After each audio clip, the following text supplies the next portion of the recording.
Hi guys. How you doing? Even in the 60s it was pretty unusual for a British band to move to Germany or to found the band in Germany. Did you meet at the Star Club? Is that correct? Yeah. And why did you make that decision? Well, Ryan can tell you about the band before you became Nektar. Yeah, we had a band called Prophecy, which was basically me, the original bass player, and the original keyboard player, with another guitar player. And we was playing in the Star Club, and Roye's band also started playing in the Star Club. And in the daytime, we had plenty of time. We had a lot of free time, and there was nothing better to do than to go to the club and keep playing. Just jam in the daytime. And then I started jamming with Roye. Roye started hanging out there, and that's how it really started. But the Star Club was a very big thing for English bands to play there. With the Beatles having played there and everything.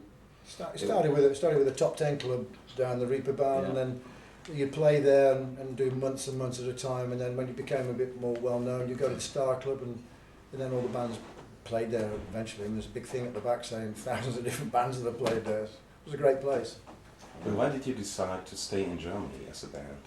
I didn't decide to stay in Germany. I was, as Ron just said, I was working with another band called Rainbows, and we went, because they were living in Germany anyway. Then myself and my band, we went back to the UK, and I started working for the London version of Hair musical as a guitar player, and I received a telegram from Mo, the original bass player, saying that their guitarist, which was Colin, was leaving, and would I be interested in coming over and joining them as the Prophecy. And I said yeah, because I really enjoyed playing with Ron. He was one of the best drummers I'd ever played with. So I dropped everything, came over to Germany, formed the band, and then we just decided to call ourselves another name, which was Nektar. You are supposed to be like the spearheads of progressive or art rock. Spareheads. Wow, I never heard that one.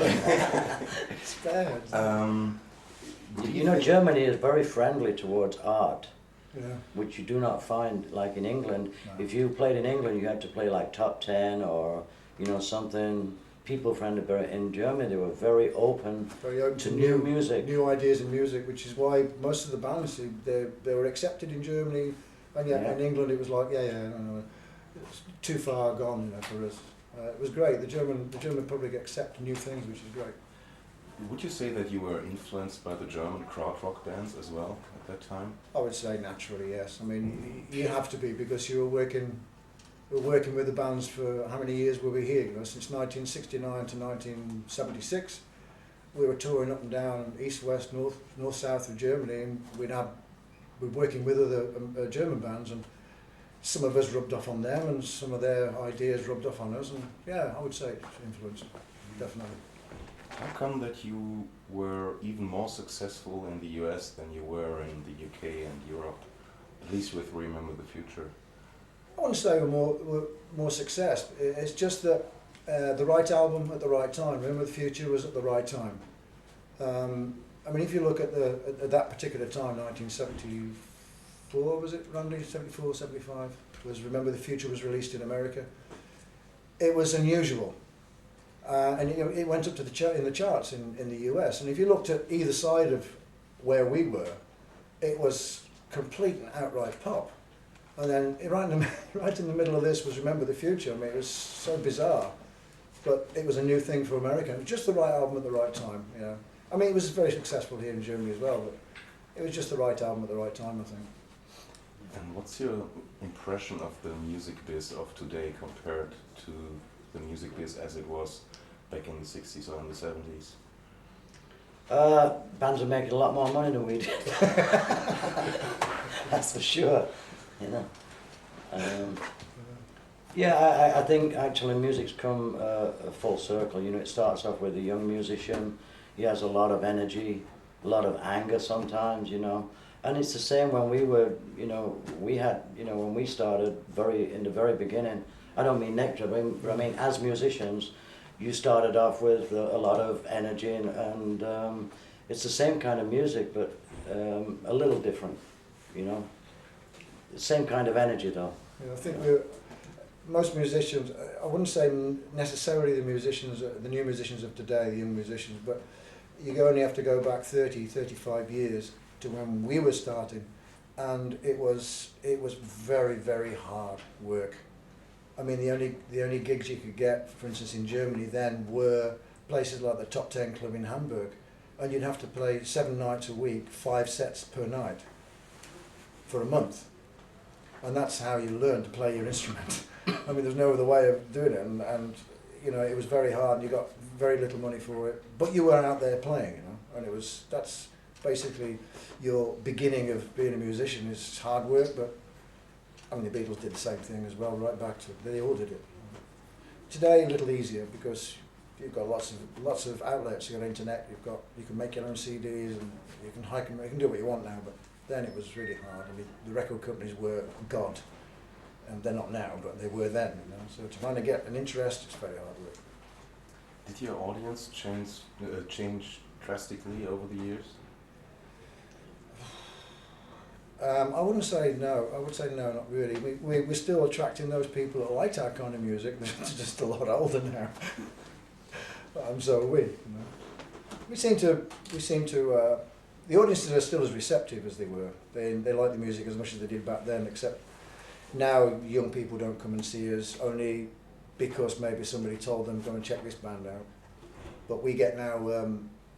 We still get the people 35 to 45 to 50 years old that come along and remember us from before, and they come and see us. So we have our captive audience, the same.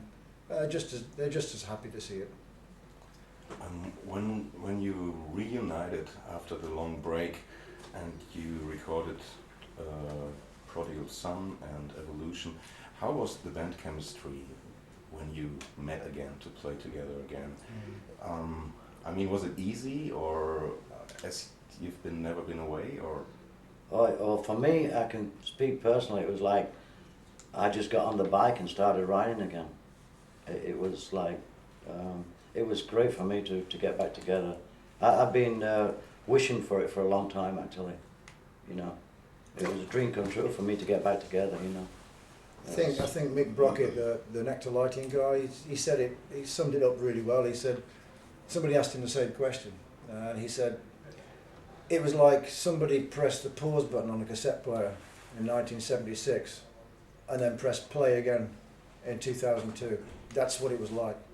Apart from the obvious little things, you know, it took half an hour to sort out. It was just like as if we'd never finished. You know. That chemistry it's always been there. Do you think that you achieved all the musical goals you had? Never. No, this is what Nektar's all about. You know, each individual album that Nektar ever made is different from the other. I mean, Journey to the Centre of the Eye, Tab in the Ocean, different albums. Remember the Future, different. Recycled, different. Even Down to Earth, completely different again. We're a band who likes to keep trying doing something different, you know, and I don't think, personally, I'll never finish trying to create something. No, there's plenty of goals left to go for.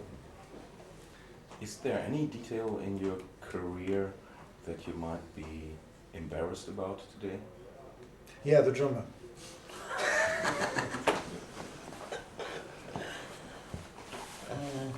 Not for me. Not for me. No regrets? None whatsoever. Yes, one regret is that the band stopped playing in 1976.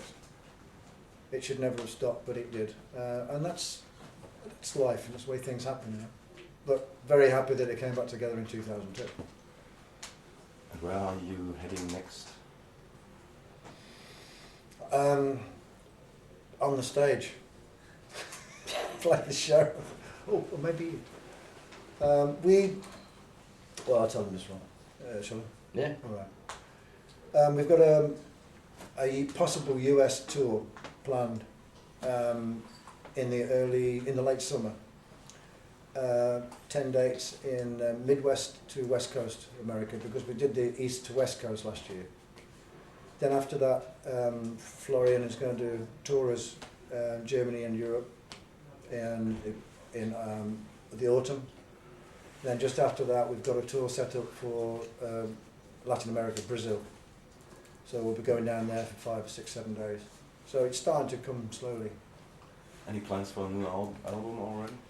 Well, the new one's just been released really, so are you looking at 2006 for the next possible album? There's music going around already, ideas, but you know, we have to let this evolution take its course for us.